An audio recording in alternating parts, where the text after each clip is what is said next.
go get him. Let's go get him. Not me. Let's go get them. Yeah. Okay. What's up, everybody? I'm just doing my thing today. Actually working. Working on this hoopty in the garage. Yep, the Super Bee. Gotta get this thing all ready so I can move on to other things. Also working on the General Lee. I'm gonna work on this tomorrow because tomorrow's the weekend, and I have the General Lee set aside to work on the weekend. So I get asked a lot in the comments or even personal messages or emails, hey, how do you do this? How do you do that?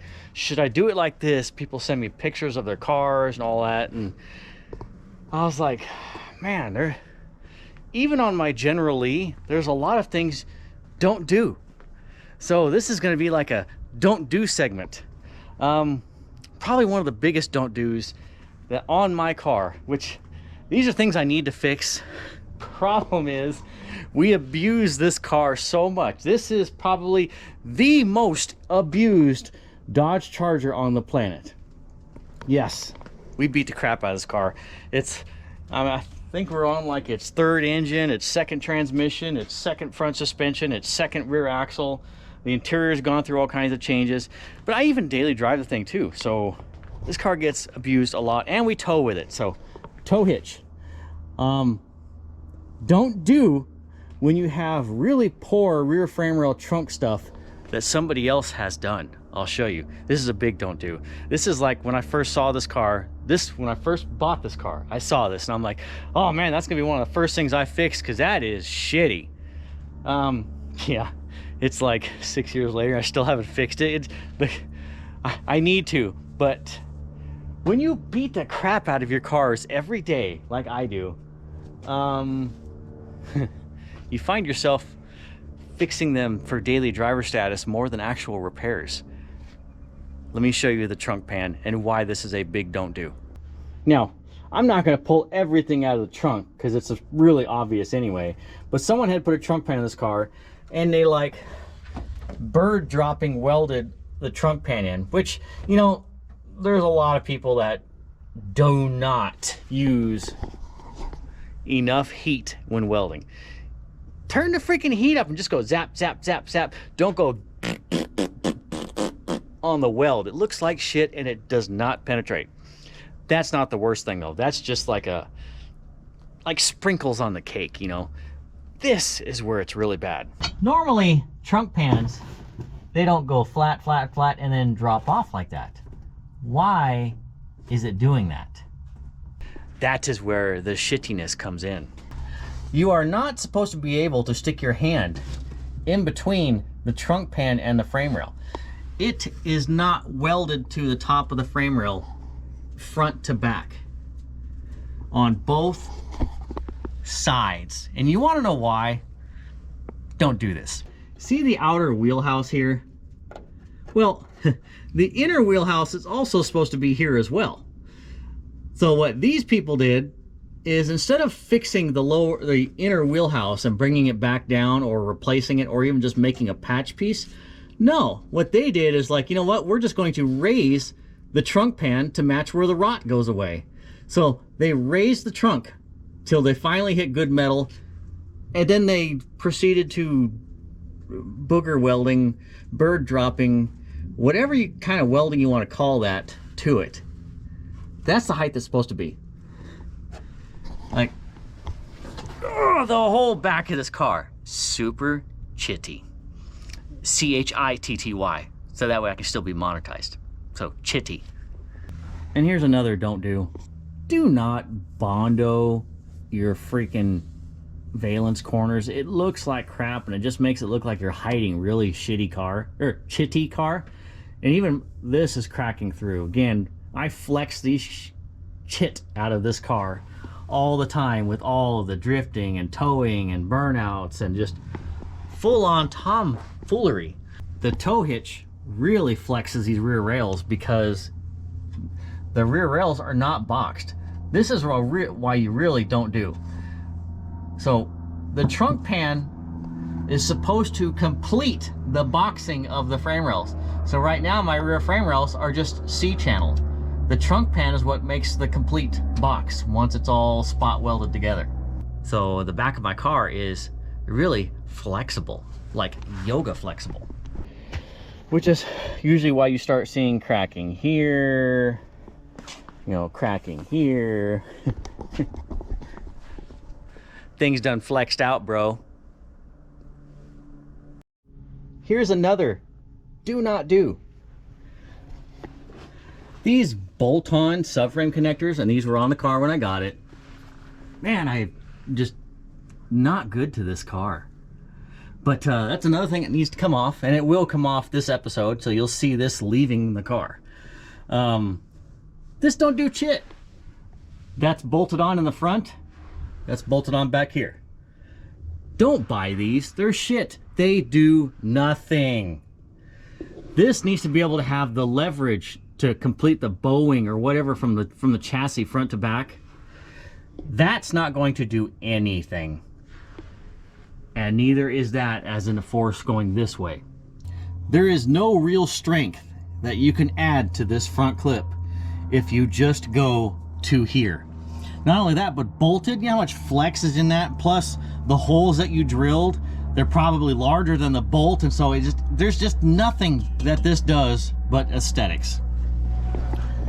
You really want to weld from the back of the frame rail all the way forward, and then you want to notch this, cut a square out of that, and then run your tubing through here, and then go all the way to the front of the frame rail where it starts to kick up. That's where you really get some strength out of rear to front subframe connectors. Now, US Car Tools does sell a really nice piece that goes from the rear frame rail to the torsion support, and it's boxed in, and it's cut out to where it conforms to the floor pan, and you just weld the whole thing together, and it looks really nice. It's a nice piece, but it's subframe connectors. It's a really nice look-alike piece, and it strengthens the hell out of the center of the car, but it doesn't attach the front frame rails to the rear frame rails. I mean, it welds to the torsion support, but the torsion support is flimsy as hell. I'll show you. All right, right here we have an example of a Mopar torsion support. So this goes from rocker to rocker, and your torsion bars come in here. That's what that is right there, obviously. This is the fancy scientific NASA quality doohickey that connects those welded subframe connectors from the rear frame rail to the back of here. This is all that's there. That is a chintzy piece of sheet metal. That does freaking nothing. This piece is so chintzy and so thin that they usually are rotted inside there. You could have a rust-free looking torsion support, which this is. Look, that is a freaking super solid looking torsion support, but there's still rot on that chintzy piece because it's so thin and it's vulnerable to mud, water, whatever that gets inside there. Also, when you're doing your subframe connectors, you know, they come in right here, about right here. So they're offset from the frame rails. So the front rails are right here. The front frame rail runs right into this guy. But with your subframe connectors, when it's over here, what the hell good is this when it's over here? So this whole thing is garbage for a subframe connector that only welds to the back of the torsion support. Best thing you can do is cut a notch and run a piece of 120 wall square tubing from the rear frame rail all the way to the front frame rail. I'll show you. All right, so here's one that I did on the Super B. We got torque boxes, and we got, this is 2x2 120 wall square tubing, and it goes from the rear frame rail and it goes through the torsion support all the way to the front frame rail. See? And so this is actually a true subframe connector. Rear, front. It's not a middle subframe connector. It's not from rear to middle. That's why that is more gooder, and don't do on buying them stupid bolt-on subframe connectors. Literal garbage. Want to see something else that's garbage? I've beat up a lot of motor mounts. ripped a lot of them. So let me show you another example of a gimmick. This is a motor mount, well, at least it was. So this guy used to go like so. Now, I think I bought this at Mancini or eBay, but it's a company that builds these things. This is a stock 15, and of course when you buy this they don't tell you that, but this is a stock $15 chintzy AutoZone, O'Reilly, whatever motor mount. There's a bottom of the barrel $15 motor mount isolators, and all the company did when you pay $150 for this now, hey, I fell for it, so I'm just passing it along to you guys, is they drill it and they put 2 countersunk bolts in it. You can see those right there. And then they thread the top plate. And so those bolts go through this, through the isolator, and are threaded into the top plate. Here's the problem. It's chit. This top plate is an 1/8 inch thick, that's all. What kind of thread are you gonna get on a coarse bolt? Coarse threaded 5/16 bolt into an 1/8 inch plate? Nothing, nothing. Garbage. So of course, I ripped the threads right out of that thing, you know, thrashing on it and motoring. I mean, literally beating the crap out of this car. Auto crossing, everything, towing. And well, my thought was, you know what? That is crap. Maybe I can make it better. So I put the bolts back in through the top plate, and then I welded the top of the bolt to the top plate from the backside. And then I also put a 3rd bolt and countersunk it. Well, that don't work either. Obviously, it's in my hand when the rest of it's up there. So if you really want a good motor mount, or if you want an isolate, you can buy a $15 motor mount and never tear it. I'll show you how. You are under the hood of Smurf, my tunnel ram charger, 69 big block car. This car makes a crap load of torque.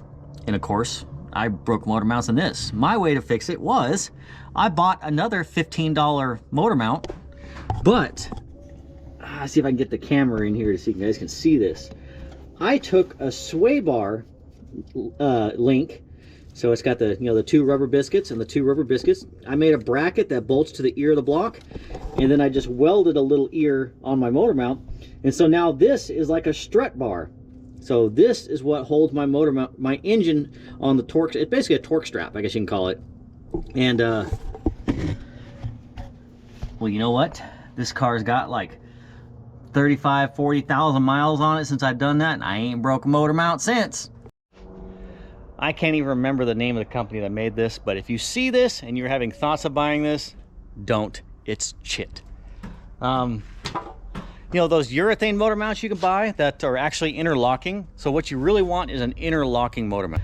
So you'll see like some urethane motor mounts where the metal brackets that hold the top and bottom together, they're interlocked, and it just has urethane, you know, molted into it. So even if the rubber gave way, it can't break loose because it has the 2 interlocking shells. So those are good motor mounts to use. They're a little pricey. They're like, I think like $250 to $280, or might even be $300 now with how much everything has freaking inflated lately. But if you want to use a $15 motor mount, just use some old junk sway bar links you got laying around. That torque strap setup's a good deal. Works most gooders, and plus it actually does isolate still, because you have the sway bar end links that absorbs some of that engine vibrations. So yeah, if you're a guy like me, you've most likely got some sway bar end links laying around in totes and buckets. There's another one, you know, another one, and even the stock ones will do. They'll work. Well guys, I got to get back to work. I just thought I would share a little bit of don't do's and do do's. So just a little bit of tech tips and things that I have experienced, and might even save you guys some monies. So don't buy garbage. You can either make good parts, but don't fall for the gimmicks. And as for subframe connectors, you know, do what you want, but I'm just telling you, The subframe connectors that go from the rear frame rails to the torsion supports, whether it be welded or bolted, garbage. You need to go from front to back. Literally, front to back. And then if you weld in the torsion support, super solid. And as for the trunk pan on this thing, do not do that ever. Just a little insight on what I'm doing here. So I'll get ready to paint these guys so that way they're black and we'll blend in with my black hoses. I just made, well, I didn't just make it, I made it a while ago, but I painted it. So this car is going to get a 2-piece drive shaft. So that's Mike's car. Mike is like me, he's got a heavy foot. He likes speed, likes to go fast, likes to wreck things and sometimes put things on their lid. That's a later story. But we are putting a 2-piece drive shaft in this, just like the, Hellcat cars are originally. Because when you put a 1-piece drive shaft in these cars, when it has that, I forgot what they call it, but the drive shaft is bolted on both ends and then the drive shaft extends and collapses. I forgot exactly what they're called. Not slip joint, because that's where it goes into the transmission. Anyways, when we use those type of drive shafts on these cars, at high speeds, like 120 miles an hour, we start to get vibrations. And so we're going to the 2 pieces. Then the 2 pieces will eliminate some of that because you won't have so much mass so that long. And plus, when the drive shafts can slip in and out of each other, there has to be a tolerance for the splines to slip in and out of the drive shaft for the front and back to extend and collapse. Well, at certain speeds or certain harmonics, that can create a little bit of, a little bit of flex, because you're going to have a couple thousandths or whatever of tolerance. This will eliminate all that. So, just showing you what I've been doing. All right. Paint time.